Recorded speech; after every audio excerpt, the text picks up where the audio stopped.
Lord be with you. And with your spirit. A reading from the Holy Gospel according to Luke.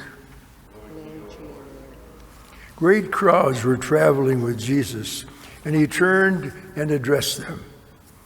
If anyone comes to me without hating his father and mother, wife and children, brothers and sisters, and even his own life, he cannot be my disciple. Whoever does not carry his own cross and come after me cannot be my disciple. Which of you wishing to construct a tower does not first down and calculate the cost to see if there is enough for its completion? Otherwise, after laying the foundation and finding himself unable to finish the work, the onlookers should laugh at him and say, "This one began to build but did not have the resources to finish." Or what king marching into battle would not first sit down and decide whether with 10,000 troops he could successfully oppose another king advancing upon him with 20,000 troops? But if not, while he is still far away, he will send a delegation to ask for peace terms.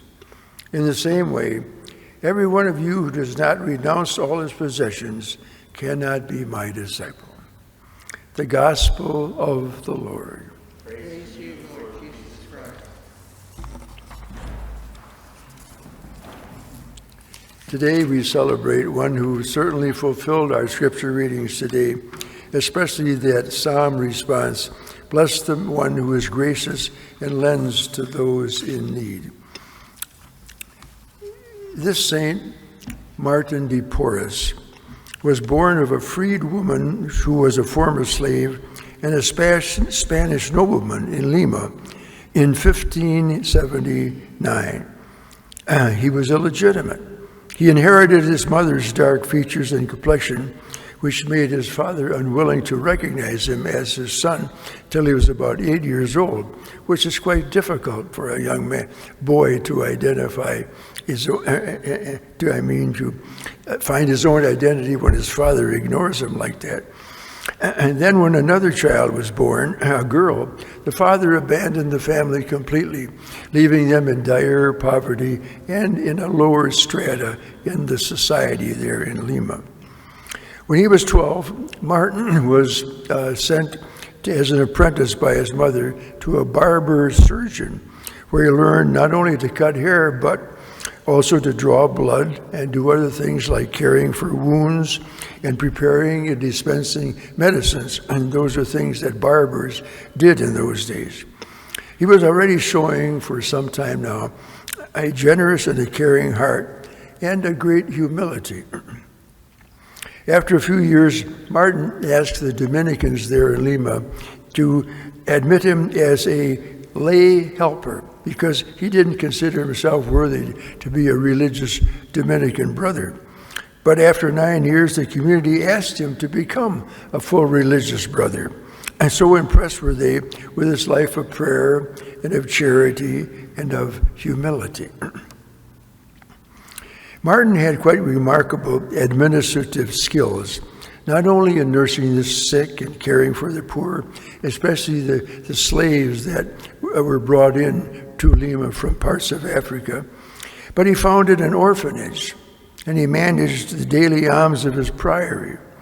Before long, he became what was titled the procurator, like the head one in charge of all the priory's goods. He impressed everyone by the way he was colorblind.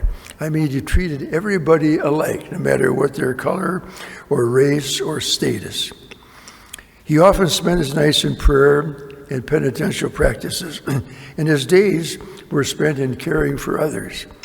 He even became an effective fundraiser, getting thousands of dollars to give to poor girls as dowries so they could either marry or enter convents.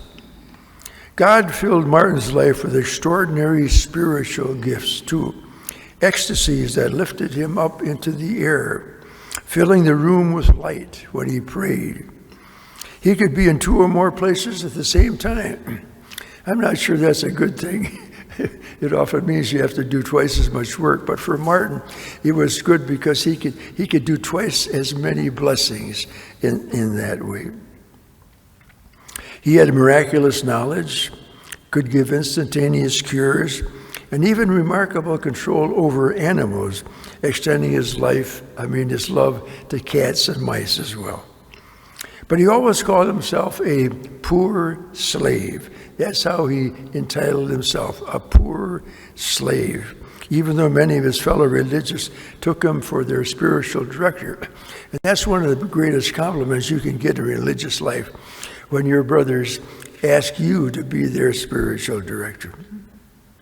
Most of us have probably been born very well.